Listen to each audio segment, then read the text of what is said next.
नमस्कार. Heart to heart या मुलाखतींच्या विशेष कार्यक्रमात आपल्या सगळ्यांचं स्वागत. आजच्या जीवनामध्ये, विशेषतः धावपळीच्या या जीवनामध्ये शारीरिक आणि मानसिक स्वास्थ्य ही अत्यंत महत्वाची गोष्ट आहे. शारीरिक स्वास्थ्य, मानसिक स्वास्थ्य, आध्यात्मिक संपन्नता या सगळ्यासाठी गुरुकिल्ली म्हणजे योग. हे योग शिकण्यासाठी तुम्हाला आयुष्यात एका चांगल्या मार्गदर्शकाची गरज असते. गेल्या 4 दशकाहून अधिक काळ ठाण्यामधल्या सहयोग मंदिर इथून घंटाळी मित्रमंडळाच्या योग विभागातर्फे हे काम, मार्गदर्शकाचं काम श्रीकृष्ण व्यवहारे अत्यंत कुशलतेने करतायत. आज आपण हार्ट टू हार्ट मध्ये घंटाळी मित्रमंडळाच्या योग विभागातर्फे हे काम, मार्गदर्शकाचं काम श्रीकृष्ण व्यवहारे अत्यंत कुशलतेने करतायत. आज आपण हार्ट टू हार्ट मध्ये त्यांच्याशीच मनमोकळ्या गप्पा मारणार आहोत. अण्णा व्यवहारे असे त्यांना संपूर्ण महाराष्ट्र आणि महाराष्ट्राबाहेर त्यांची ओळख आहे. तेव्हा त्याच नावानी त्यांच्याशी मी गप्पा मारणार आहे. अण्णा व्यवहारे, तुमचं या मुलाखतीच्या कार्यक्रमात विशेष स्वागत. हरिओम. हरिओम. अण्णा व्यवहारे यांची एक ओळख अशी देखील आहे की अण्णा व्यवहारांनी नुसती योग साधना केली नाही, तर योगाचा प्रसार आणि प्रचारही केला. त्याचबरोबर अनेक माणसं जोडत जोडत संस्था देखील उभ्या केल्या. त्यांच्या या सगळ्या पैलूंचं आपण आज जाणून घेणार आहोत. अण्णा, तुमचा जन्म नाशिकचा. नाशिकला एका साध्या संस्कारी कुटुंबामध्ये तुमचा जन्म झाला. होय. कसं होतं रे बालपण? बालपण अतिशय खडतर होतं. गरिबीमध्ये गेलेलं आणि 9 माणसं खाणारी आणि वडील एकटे कमवणारे. अतिशय त्रासात संबंध शिक्षण झालेलं आहे. तसे घालायला कपडे नाही, अंगभर खायला अन्न नाही, आणि अशा गरिबीत मी वाढलो. पण बुद्धिमत्ता खरोखर चांगली होती. आम्हाला त्यावेळेला काही तसं वाटत नव्हतं, एकत्र कुटुंब असल्यामुळे. आणि 48 साली मॅट्रिक झालो तर मला फार चांगले मार्क मिळाले होते. मग तो जो सगळा काळ होता 42च्या आंदोलनाचा, तो सगळा काळ आपण लहानपणी अत्यंत जवळून पाहिला? नक्की जवळून बघितला. म्हणजे प्रश्न विचारला म्हणून सांगतो की 42 साली ज्यावेळी महात्मा गांधी 9 ऑगस्टला गोहल्या टँक मैदानावरती ब्रिटिशांना चले जाऊन म्हणाले, त्यावेळी मी 11 वर्षांचा होतो. मी सगळं सोडून दिलं आणि बापूजी सांगतील ते करायचं. सूतकताई, ग्रामसफाई, सांस्कृतिक पथकं, बापूजी म्हणतील ते करायचं. या 11 वर्षीचे संस्कार माझ्यावरती झालेले. तुम्ही स्वतःच्या हातानं सूतकताई केली? हो, स्वतःच्या हाताने सूतकताई करून त्याचेच खादीचे कपडे मी घालत होतो. हे किती वर्ष केलं तुम्ही? 48 वर्ष स्वातंत्र्य मिळालं तिथपर्यंत मी खादीचे कपडे घालत होतो, स्वतःच्या हाताने वेढलेल्या सुताचे. खादीला वाईट वास यायला लागला, मला सांगायची गरज नाही. त्यावेळी मी खादी सोडून दिली आणि तो पण आपल्या देशामध्ये आपले इथे तयार झालेले कपडे मिळत होते. ह्या सूतकताईनी तुम्हाला काय शिकवलं? कारण ते अतिशय जिकिरीचं, किचकट आणि दीर्घकाळ करायचं असं काम आहे. एका शब्दात सांगायचं म्हणजे स्वावलंबन. वा. स्वावलंबन. आपल्या हाताने याच्या सरख्यावरती जे सूत काढतो, त्याचे कपडे आपण घालतो, त्याचा केवढा आनंद आहे, केवढा आनंद आहे. म्हणजे हे लहानपणापासून मला गरिबी असले तरी माझ्या मनात विपरीत विचार कधी आला नाही. त्याला 100% सरळ गांधीजन आहे. गरिबी असल्यानंतर माणसं 2 मार्गाने जाऊ शकतात. एक मार्ग असतो तो कुठच्याही प्रकारे आपण आयुष्यात श्रीमंत व्हायचं, आणि दुसरा मार्ग असतो की आपण कोणत्याही मार्गाने संपन्न व्हायचं. तुम्ही संपन्नतेचा मार्ग निवडलात आणि म्हणूनच तुम्ही नोकरी करत करत मुंबईला आलात. कसं होतं रे मुंबईचे दिवस? मुंबईचे दिवस सुद्धा खस्ता खाऊनच गेलेले आहेत. मी वेस्टर्न रेल्वेत 55 साली नोकरी करायला लागलो तर मी सकाळी पार्ट टाइम जॉब करत होतो, संध्याकाळी एका दुकानावरती काम करत होतो, आणि रविवारी मी नाशिकचा तेवढा घरोघरी जाऊन दादरला विकत होतो. कारण 100 रुपये पगार होता, 100 रुपये मी घरी पाठवत होतो. मग मी जगायचं कसं? याच्यावर ते जगत होतो. खडतर जीवन होतं. मुंबईचं दादरलाच राहत होतो.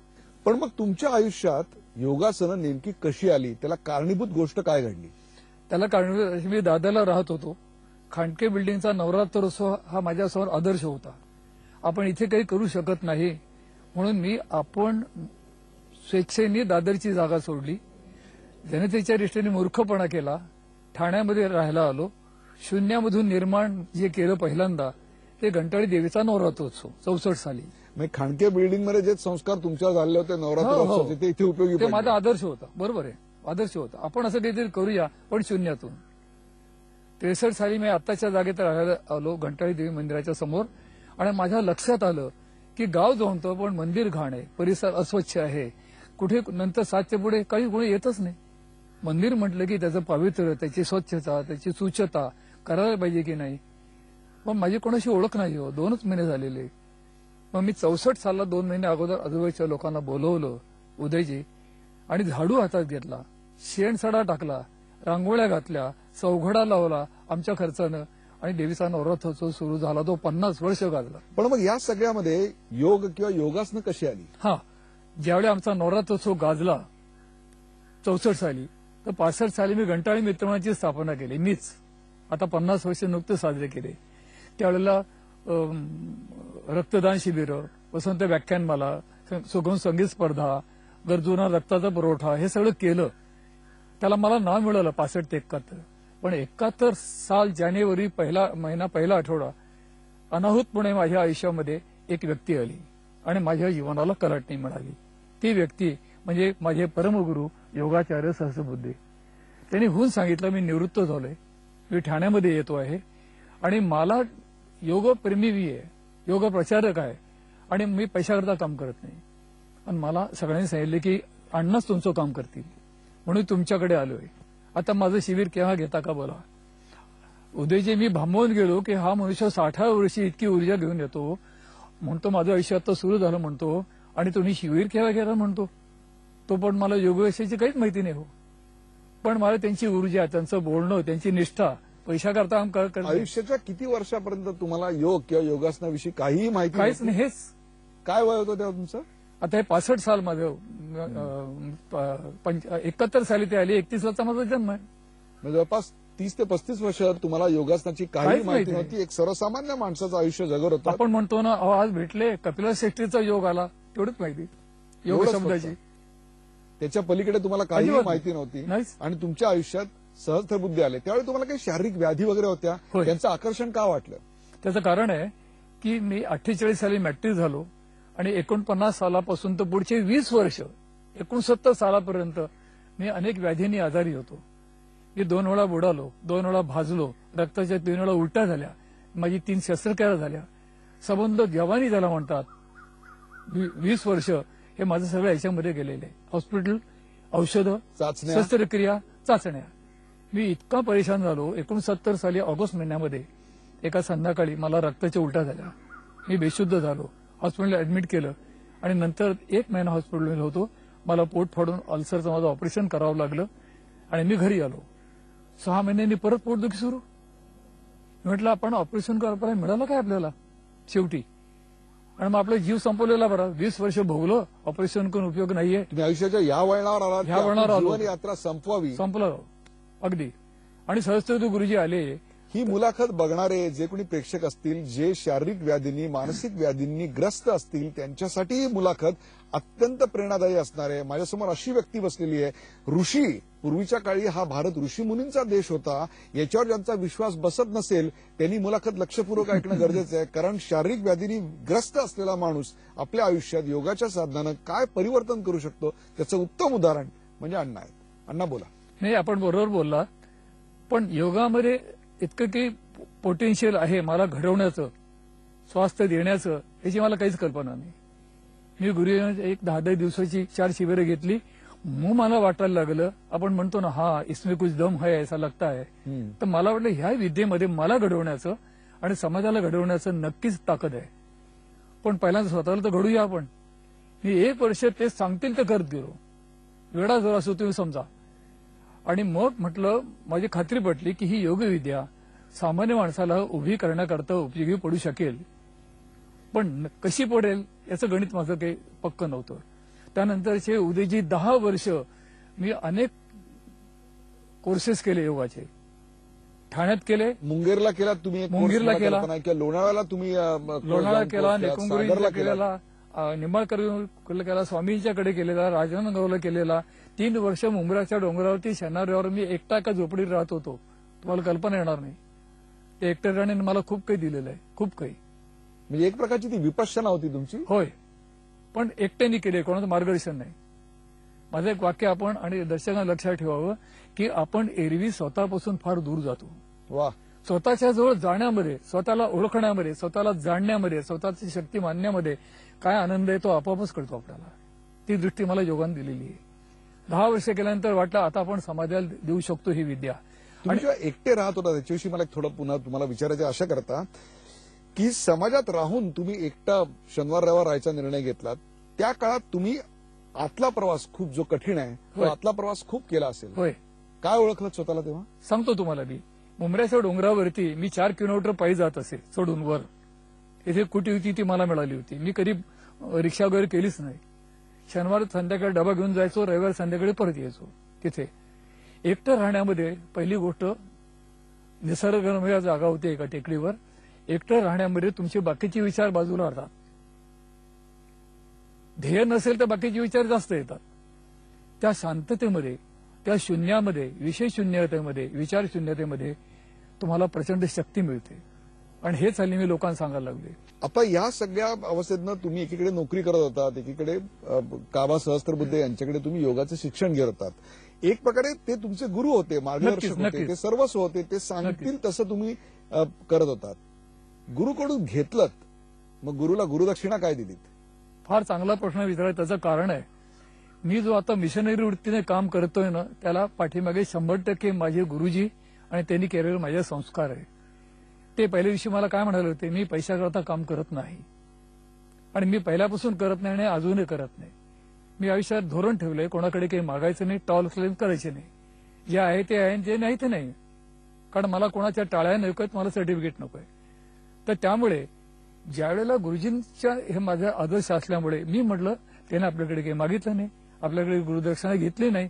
मग त्यांचा आनंद काय? मी जर मिशनरी वृत्तीने काम केलं, घरोघरी जाऊन योग प्रचार केला, म्हणजे सवंग लोकप्रियतेच्या किंवा प्रसिद्धीच्या आहारी न जाता केला, तर तीच त्यांना खरी गुरुदक्षिणा आहे ना, आर्थिक नव्हे, लौकिकात लागते. त्यांच्या विचारावर चालणं आणि तसं Exactly, बरोबर आचरण आहे. करणं, अगदी बरोबर आहे. ही जी मिशनरी वृत्ती आहे, ही होय. मिशनरी वृत्ती मला पुन्हा कुठेतरी तुम्हाला तुमच्यावर जे गांधीवाराचा संस्कार लहानपणापासून झाला दिसतोय, त्याच्याशी कुठेतरी नाळ जोडलेली नक्कीच मला आहे, दिसतोय आहे, आहे. की ही पुन्हा कुठेतरी ते एक सूत कथाई, ते गांधींचं वागणं, ते बरोबर. आचरणात आणणं, या सगळ्याचा कुठेतरी एक संबंध जवळचा अत्यंत. नक्कीच नक्कीच आहे, नक्कीच. आणि त्याला तुमच्या घरी वडिलांची असलेली एक प्रकारची तत्वनिष्ठ अशी वृत्ती यांनी त्याला खत पाणी होय घातलं. होय होय. हे सगळं चालू असताना तुमच्या आयुष्यात योगासनं आली, तुम्ही स्वतः अत्यंत चांगले योग साधक बनलात. होय योगाचं शिक्षण तुम्ही अनेक ठिकाणी जाऊन घेतलं. हो. या प्रत्येक इन्स्टिट्यूटमध्ये, योगाच्या संस्थेमध्ये तुम्हाला काय शिकायला मिळालं? उदाहरणार्थ काय- बिहार स्कूल ऑफ योगा मुंगेरचं आहे किंवा लोणावळ्याचं योग निकेतन, या सगळ्या ठिकाणी तुम्हाला काय मिळालं? काय असतं, प्रत्येक संस्थेची, आश्रमाची स्वतःची एक विशेषता असते. कुठे शरीरावरती भर आहे, कुठे सिद्धिक्रियांत भर आहे, कुठे भक्तियोगावर भर आहे, कुठे कर्मयोगावरती भर आहे. माझ्या गुरूंचे गुरु परमहंस स्वामी सत्यानंद सरस्वती बिहारला असतात. त्यांच्याकडे आता ते नाही आहेत, पण वर्षा तिथे आम्हाला काय सांगतात कल्पना आहे आपल्याला? आज सकाळी जे काम सांगतील संदेश ते आपण करायचं. ते आम्ही आश्रम सेवाच म्हणतो. आज तुम्ही असं हे साफ करा, संडास साफ करा, संडास साफ करा, स्वयंपाकघरात काम करा, स्वयंपाकघरात काम करा, प्रकाशन योगात काम करा, प्रकाशन योगात, दवाखान्यात काम करा, दवाखान्यात. ते सांगतील ते काम करायचं. कर्मयोगाचा आनंद आम्ही घेतलेला आहे. तुमचा अहंकार गळाल्याशिवाय राहत नाही. वा, छोट्या गोष्टीचा माणसाला फार अहंकार होतो. आणि रोज झोपण्यावेळी मी स्वतःला तपासतो, मी शब्द माझ्यातनं किती वेळा तोंडातून आला, येता कामा नये. आजही करता तुम्ही? आजही एक शब्द आपण बोलताना चुकीचा बोललेला आहे, उद्या येता कामा नये. मी स्वतःला रोज झोपताना तपासतो. त्यातून हलके हलके गळत मी बऱ्याचपैकी आता हे करूचे वाक. मी 100% चांगला असं मला म्हणायचं नाहीये, पण मी स्वतःला तपासतो रात्रीच्या वेळेला. त्यावेळेला माझा दोष कळतात आणि सकाळी माझं ध्यान संपलं, त्या शांततेमध्ये मला माझीतली शक्ती कळते. हा फरक आहे. म्हणजे जसं एखादा रोगी दर 6 महिन्यांनी स्वतःची ब्लड टेस्ट करून घेतो, तशी स्वतःच्या स्वभावाची रोज रात्री झोपताना टेस्ट क्या बात करणारा हा खरा योगी क्या आहे. बात आहे. तुम्ही रोज रात्री हे जे स्वतःला प्रश्न विचारता, हे काय प्रश्न असतात? की मी हा शब्द किती वेळा विचारला? हा एक भाग. हा. दुसरं, आपण आमच्याशी बोलताना गैरशब्द किती वापरले की आपल्या तोंडातून यायला नको होतं. राग किती वेळा आला? राग किती वेळा आला, नंतर किती वेळा उतावळे झालो. म्हणजे दुसरं बोलू द्यायचं नाही ना. शांतपणे आपण काय ऐकून घेतोय त्या माणसाचं, किंवा का त्याच्यावरती रागवलो, मग आता पुढच्या वेळेला नाही करायचं आपण. म्हणजे असं मी स्वतःला तपासताना अण्णा, नाही, मला- एक मला मिनिट, खूप ही interesting प्रामाणिक वाटतंय. तपासणी पाहिजे हे सांगतो ही तुम्हाला. प्रामाणिक तपासणी आहे. मला हे इंटरेस्टिंग अशा करता वाटतंय की अशा प्रकारची माणसं एकतर एकलकोंडी तरी बनतात किंवा समाजप्रिय तरी बनतात. तुमचा पिंड जो आहे तो समाजप्रिय बनल्याचा मला दिसतोय. तुम्हाला अनेक साधक हे तुमचे आज शिष्य आहेत, तुम्हाला अनेक मित्र आहेत, तुमचा जनसंपर्क विलक्षण दांडगा आहे. तुमच्या अवतीभोवती असला प्रत्येक माणूस तुमच्यापासून काहीतरी प्रेरणा घेऊन जातो. त्या सगळ्या मागे स्वतःला असं सतत कार्यरत ठेवण्याकरता म्हणून स्वतःला असं रोज रात्री खडतर तपश्चर्येगत प्रश्न विचारणं हे याचं मूळ असावं. आपल्याकडनं कमीत कमी दोष किंवा कमीत कमी चुका व्हाव्या. पूर्ण मी असं म्हणत नाही, शेवटी काही गोष्टी होऊ शकतात, हेतू चांगला असला तरी होतात चुका, नाही असं नाहीये. पण स्वतःला तपासण्यामध्ये तुम्ही स्वतःचं जे आत्मपरीक्षण करता, वा, जे विचारांचं विश्लेषण करता, त्याच्याद्वारे तुम्ही लोकांना द्यायला उभे राहण्याचा तुम्हाला अधिकार आहे. माझं म्हणणं योग बोलता येतो, योग जगता एवढं सोपं नाहीये. अण्णा, तुम्ही हा जो रोज एक्सरसाइज करताना तो इतका अफलातून आणि विशेषतः मोठ्या मोठ्या कंपन्यांचे जे एक्झिक्युटिव्ह आहेत ना, त्यांच्यासाठी हे अत्यंत महत्वाचं आहे.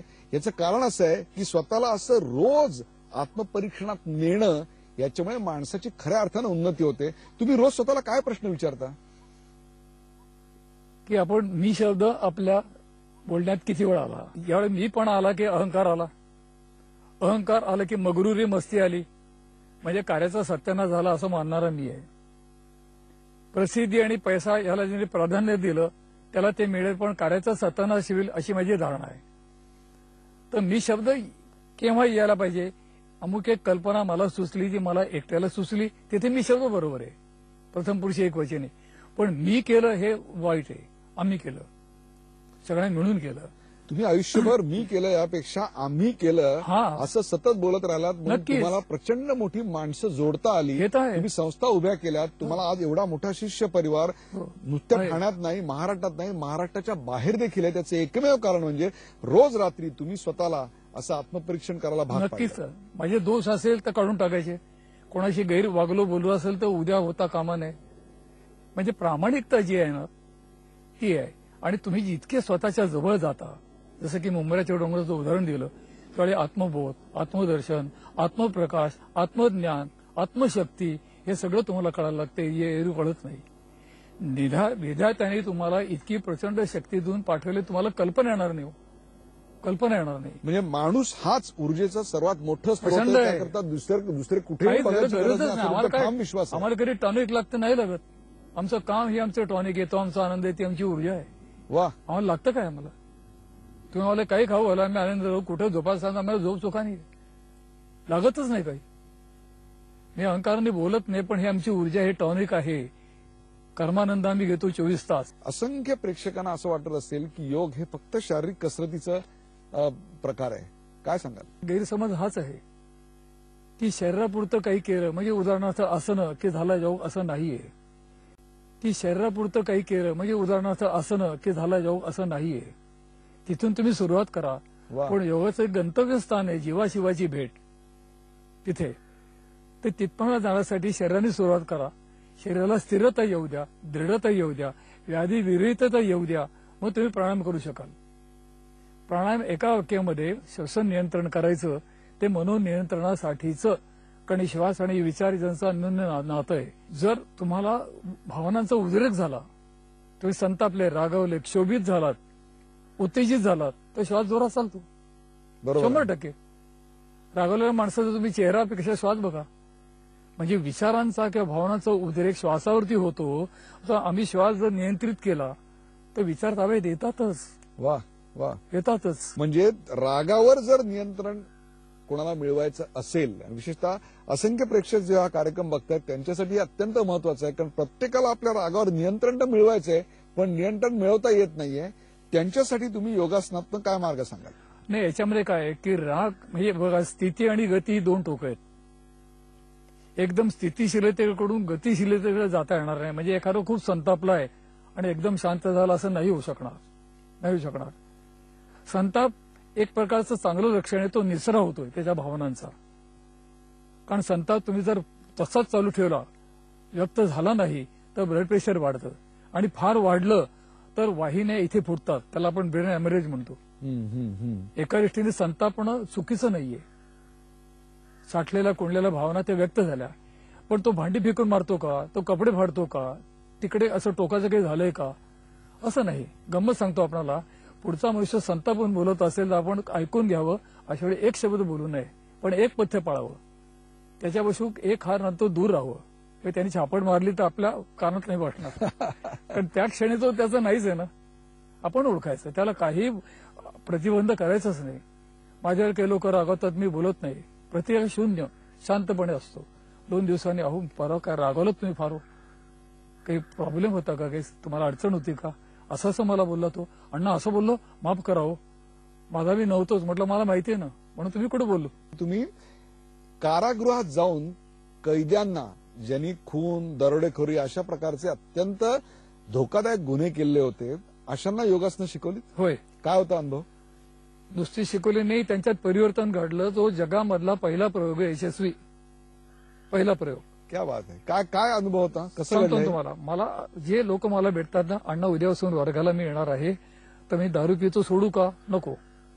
तंबाखू खातो सोडू का, नको. सिगरेट पितो, नको. मटण खातो, नको. औषधं सोडू नको आमच्या वर्गाला. मी त्याला बरं वाटतं. सोडा म्हटलं तो मला सोडेल, तो कशाला सोडतो. अण्णा तुम्ही भयंकर प्रॅक्टिकल आहात. 84 वर्षाસુધી दुसरं नाही. तुमची या समयाच्या या अवस्थेशी एक कण नाळ तुटलेली नाही. नाही. आणि पिणाऱ्या माणसाला आपण उपदेश करू नये. तो मी दारू का पितोयचं थिसिस लिहिली, इतकं सुंदर आर्ग्युमेंट त्याचं असतं. करायचं काय आपल्याला. तू माझ्याकडे आलाय ना, तर मला मी उद्यापासून वर्गाला आहे, पुढे आपण काय ते बघू. ते तसंच चालू ठेव. 6 महिन्यांनी भेटल्यानंतर सांगतो, गुरुजी इकडे या, काय मी दारू सोडली बरं. मग मी एकच म्हणतो की हा नियमितपणे साधना करतो आहे आणि ती उचित प्रकारे चालू आहे. हे परिवर्तन. वा. मग हे परिवर्तन आपण तुरुंगात म्हणजे योगासनातून अंतर्बाह्य परिवर्तन आणि त्याचा एक अफलातून आविष्कार जाऊन तुम्ही शिकवले. आणि म्हटलं परिवर्तन आपण तुरुंगात करूया ना. उदयजी 76 साल आणीबाणी, आणि त्यावेळी आम्ही कारागृहात गेलो ठाण्याच्या. त्याचं कारण सुपरिटेंडेंट तो कारागृह मंत्री देवताळे हे अनुकूल होते म्हणून घडलं. केवळ आम्ही शिकवला. 4 जानेवारी रविवार होता 1976. मी पहिलं लोकांपुढे व्याख्यान दिलं. कैद्यांच्या 1,500 कैदी समोर बसलेले, कलेक्टर सगळे बाजूला बसलेले, आणि मी त्यांना नमस्कार करून सुरुवात केली. कैद्यांना नमस्कार केला आपण. मी म्हटलं आपण पहिल्या 2 मिनिटात त्यांना जिंकायचंय. काय बोललो माहितीये, मी त्यांना म्हटलं मी सगळ्यांना नमस्कार करूनच माझ्या व्याख्यानाला सुरुवात करतो. त्यांना म्हटलं आपल्याला असं वाटलं असेल की आता अण्णांनी आपल्या योगाचार्य आपल्याला नमस्कार कसा केला, पण लक्षात ठेवा प्रत्येक माणसाच्या मनामध्ये चांगले विचार येतात, तसे वाईट विचार येतात. जे चांगले विचाराने कृतीची जोड देतात ते महापुरुष होतात. वाईट विचार कृतीची जोड देतात ते गुन्हेगार होतात. चांगले वाईट विचार येण्याच्या पातळीवर तुम्ही आम्ही एकच आहोत. वाईट विचार तुमच्या मनात आले, तुम्ही कृतीत उतरले, तुम्ही खाली बसला. वाईट विचार माझ्या मनात येतात, प्रमाण कमी आहे साधनेमुळे, पण मी कृतीत उतरत नाही. म्हणजे चांगले वाईट विचार येण्याच्या पातळीवर तुम्ही आम्ही एकच आहोत. पण तुमच्यामध्ये जे अजून सात्विकता, शीलत्व आहे, देवत्व आहे, शुचिता आहे, शुद्धता आहे, जे मला दिसते त्याला माझा नमस्कार आहे. वा. डोळ्यात पाणी आलं त्यांचं काय सांगू. माझे मित्र झाले ते मित्र. आणि गुंडातल्या गुंड लोकांना सुद्धा मी उपदेश करायचं नाही, माझं पहिलं तत्व आहे. आणि जवळ कशी सारायची, प्रत्येकाला प्रॉब्लेम असतो शारीरिक, आणि तिथे तर खूप आहे. मी तिथे विचार केलेला, रविवारी सुट्टी असते, आम्ही रविवारी यायला चालेल का, कशाला. म्हटलं आपल्या वर्गाची सहभागी आहेत ना, त्यांना काही झोप येत नाही, पचत नाही, त्याच्या प्रॉब्लेम मी सांगतो ना काय करायचं. चालेल म्हणाले. मग रविवारी माझी कन्सल्टन्सी सुरू झाली तिथे, योग दवाखाना. आणि तुमचे पेशंट होते ते कैदी, अस्सल अट्टल गुन्हेगार. त्यामुळे अहो अट्टल असू दे, गुन्हे असू दे, तो प्रकृतीचा थोडा हळवाच असतो. तो तिथे गुंडपणा गेलाय त्याचा. अशा लोकांच्या काळजाला हात घातला. त्याच्यात मानसिक परिवर्तन पण घडलं नक्की. अहो 1 वर्षभर ते करायला लागले, जे शिकवले ते करायला लागले. त्यांनी वह्या मागवल्या, पुस्तकं मागवली. मी म्हटलं 1 वॉल पुढे जाऊया. शासनाने पत्र लिहिलं, आम्ही यांना योग टीचर करू इच्छितो, परवानगी द्या. पत्र काय माहितीये, फार सुंदर पत्र आहे, लेखी लिहिलं. आपल्याला कारागृहात योग प्रशिक्षण द्यायला परवानगी देत आहे. शासन यासाठी कुठलाही खर्च करणार नाही. आणि आपण म्हणतो शासन आश्वासन पाळत नाही, यावरती 100% पाळलंय. 1 रुपया आम्हाला दिला नाही. आम्ही पण मागितलं नाही. 100 पुढे शिकायला लागले. ते पुढे त्यातले 13 जणांचा प्रशिक्षण वरून सुरू झाला.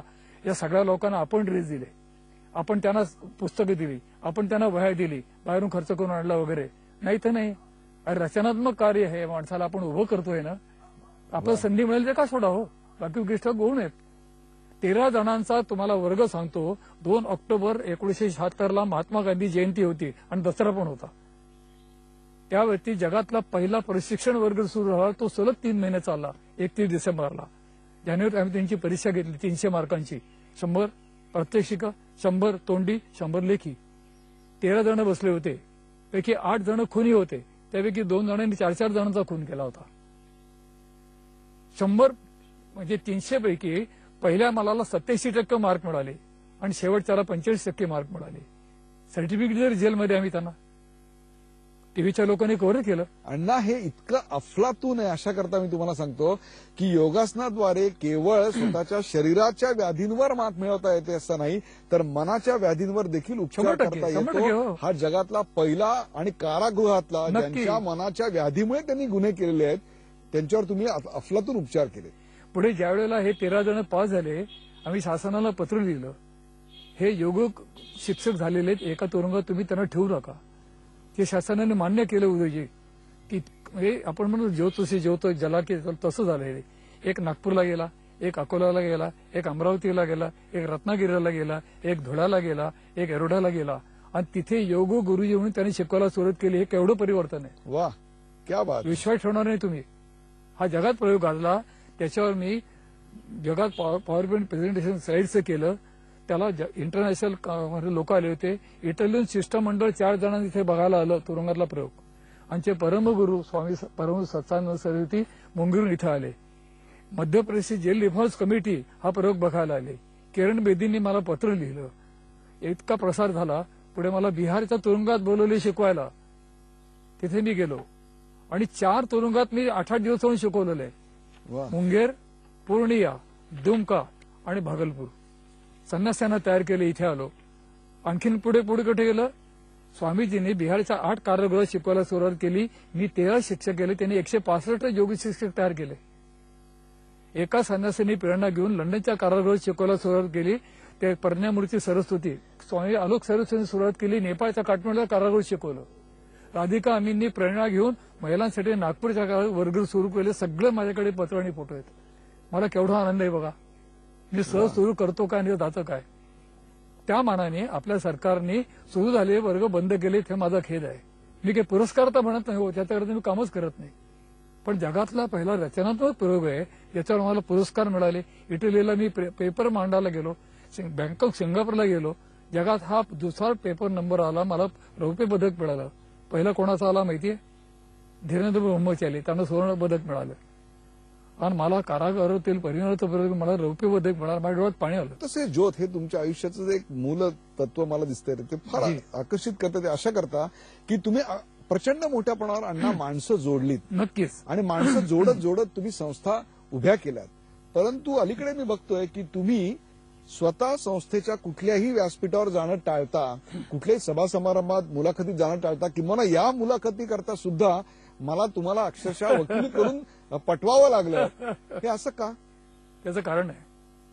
मी एक वाक्य बोलणार आहे, ते सगळ्यांना आवडेल आणि संस्थांनी लक्षात ठेवावं. ज्यावेळी एखादी संस्था केवळ एकाच व्यक्तीच्या नावाने ओळखली जाते, त्यावेळेला त्या संस्थेला त्या व्यक्तीच्या पश्चात भवितव्य नाही. त्याच्या आयुष्यात ती मोठी झाली. इतरांचं काय? दुसरी फळी तयार केली, तिसरी केली नाही. आणि मग अशा संस्थांनंतर मोडकळीला आलेल्या आहेत. मी नाव सांगत नाही, आपल्याला माहिती आहे. लयाला गेल्या, नामशेष झाल्या.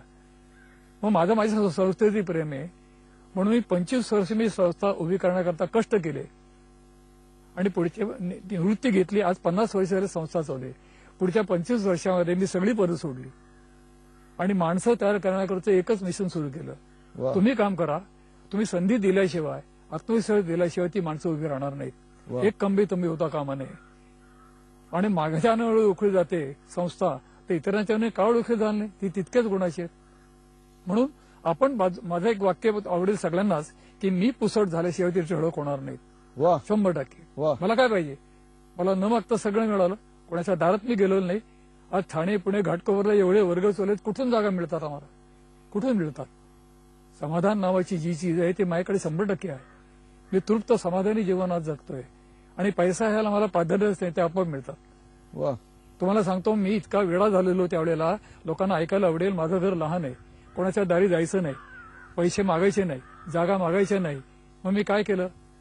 मध्यम वर्गाची स्वप्न असतात. सोफा सेट विकून टाकला, टीपॉय विकून टाकला, डायनिंग टेबल खुर्च्या विकून टाकला, गोदरेज विकून, बायको रडत असताना सुद्धा 4 सत्र घेतला, घरात शिकवायला सुरुवात केलेली आहे. तिथून ही गंगोत्री आहे सुरू झालेली आहे. वा, अगदी मला वाईट वाटतं की माझ्या 2 मुलांवरती बायकोने अन्याय केलेला आहे, पण मी माझा नव्हतोच त्या क्षणाला. अहो, मध्यमवर्गाची स्वप्न मोडायची सोपी गोष्ट आहे काय त्या काळची? वा, ते विकून टाकायचं, विकून. इदम न मम म्हणायचं. नाहीच, एकदम ममच नाहीच.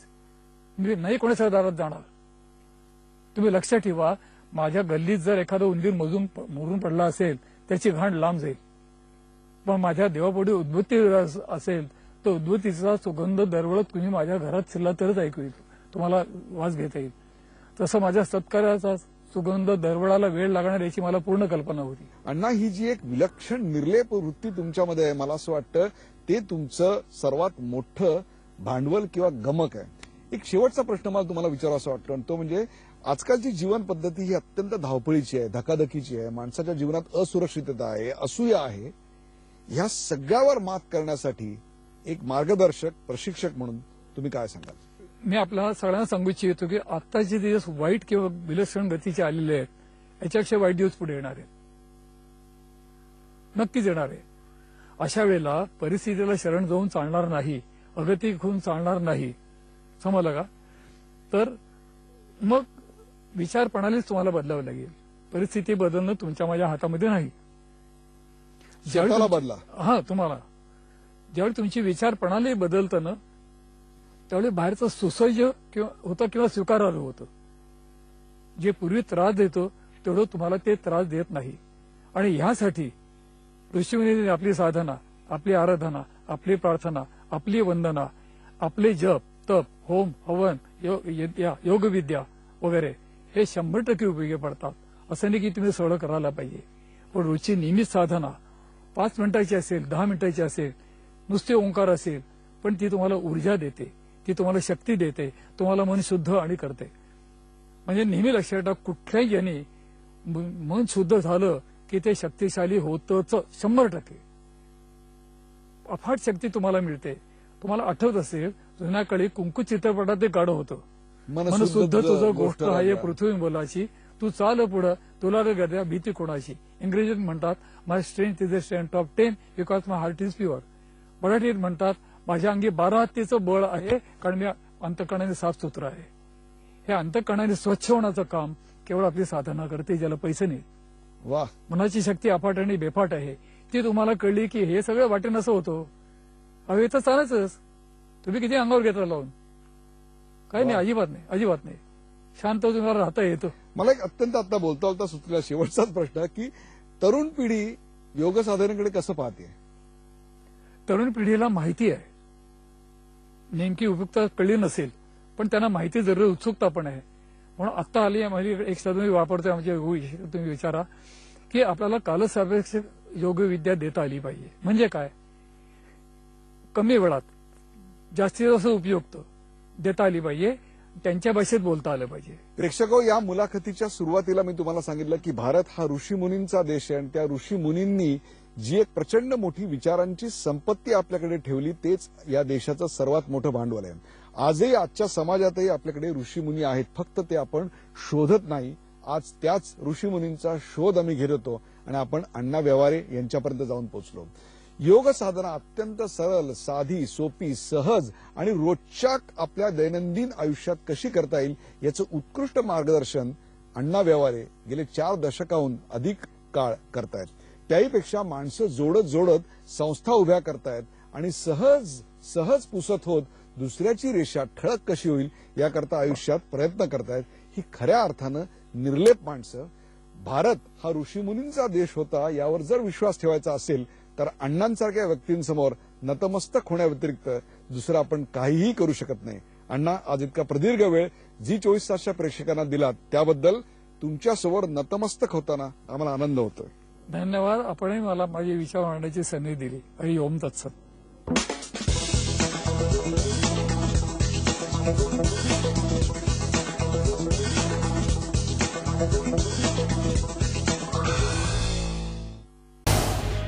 झी 24 तास रहा एक पाऊल पुढे.